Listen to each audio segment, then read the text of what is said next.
inquietos. Natália, por que vale a pena investir em acessibilidade em Libras?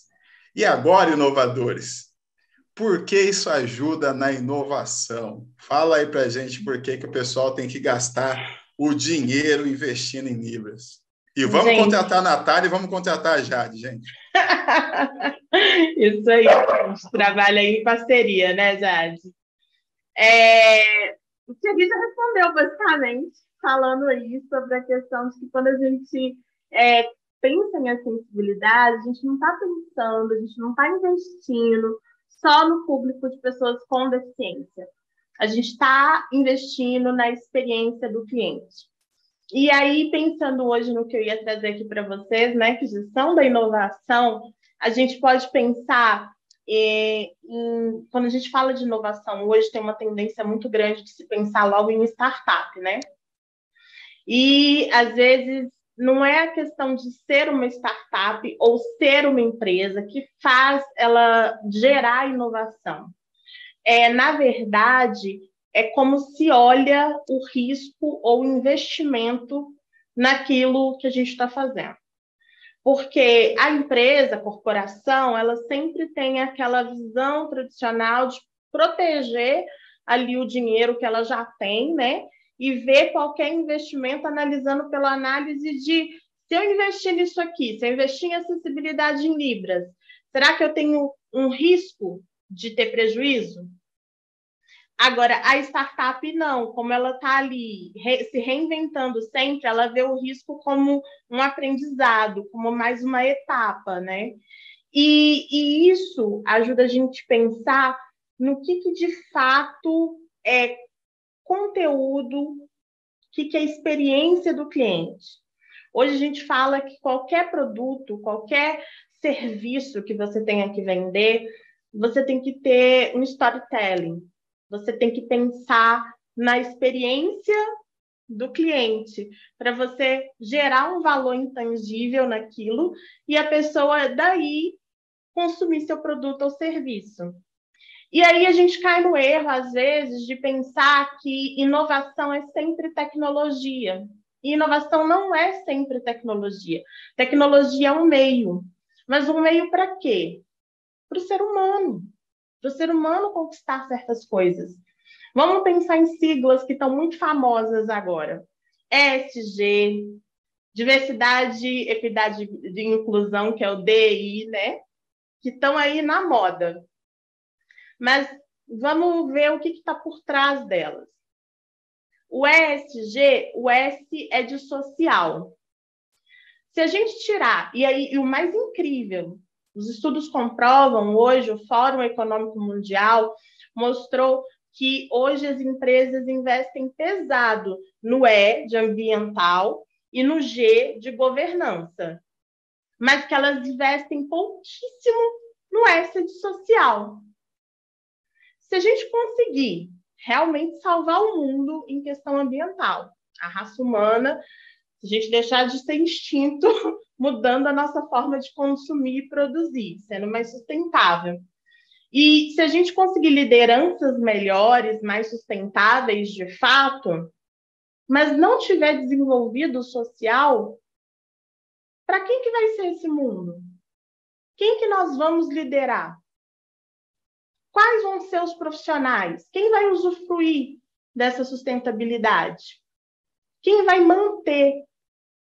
Porque quando a gente fala de acessibilidade, a gente tem que diferenciar, e isso é um grande problema em todo o mercado corporativo, que é o imediatismo versus a consistência. A acessibilidade, ela é uma necessidade que é consistente, tem que ser consistente para você ver os resultados. O Thierry falou, por exemplo, sobre grandes invenções que foram feitas em função de pessoas que pensaram na acessibilidade de pessoas com deficiências sensoriais, como Graham Bell, que tinha esposa surda, como o cara que inventou o SMS ou o WhatsApp, que depois virou o WhatsApp também, para poder pensar na forma de melhorar a comunicação das pessoas surdas. Mas essas grandes invenções que mudaram o nosso dia a dia, mudaram as nossas tecnologias, elas partiram de um processo consistente de investimento em acessibilidade. E aí a gente entende a raiz e o quão profundo é necessário a gente ter a acessibilidade como prioridade dentro da função social da empresa. E aí a gente não está falando de RH, a gente não está falando de ter um departamento de DI, a gente está falando de reformular, de trabalhar a cultura da empresa. E aí você vai falar comigo, nossa, Natália, que utopia, né? Ai, que muito lindo tudo isso que você falou, mas e aí, que utopia? Não, nós temos cases de sucesso muito sérios, muito claros, porque o Ricardo... Ai, eu vou lembrar o nome dele. Gente, eu sou péssima com o nome. Dos autores, então, tá? Mas, enfim, eu vou lembrar e vou trazer. Ele fala sobre 4 estágios de maturidade das empresas em questão de sustentabilidade. E pensando com foco no S também. Desses 4 estágios, a porcentagem no Brasil hoje, mais de 86%, estão no estágio 1, que sabe que é necessário ter acessibilidade, diversidade, inclusão, mas nem sabem por onde começar. Isso nem existe ainda dentro da empresa. E nós temos uma porcentagem mínima na outra ponta, que é aquela porcentagem que já tem uma estrutura e conseguiu desenvolver nos últimos 15, 20 anos uma cultura realmente socialmente sustentável dentro da empresa. Aí a gente fala da Ambev, a gente pensa no case da Natura, a gente pensa em cases que realmente funcionaram. O Sincob, outras cooperativas que têm investido nisso a longo prazo, com consistência. Então, aí que está a importância. Me contratar o Thierry, ser intérprete e tradutora é a minha formação principal, porque eu me formei em comunicação assistiva, Libras e Braille, para lidar com todas as acessibilidades em termos de comunicação. Mas, apesar de eu amar fazer isso, uma consequência que eu tive que, ao longo da minha carreira, desenvolver é a capacidade da consultoria, porque isso tem que ser sistêmico, tem que vir de trás. Quando a sensibilidade, como é hoje, é pensado só na última hora, só no vamos colocar o intérprete na live, vamos colocar o intérprete no evento, vamos colocar o intérprete... Gente, o intérprete está ali, é um passo muito importante que a gente tem que ter, assim como as legendas.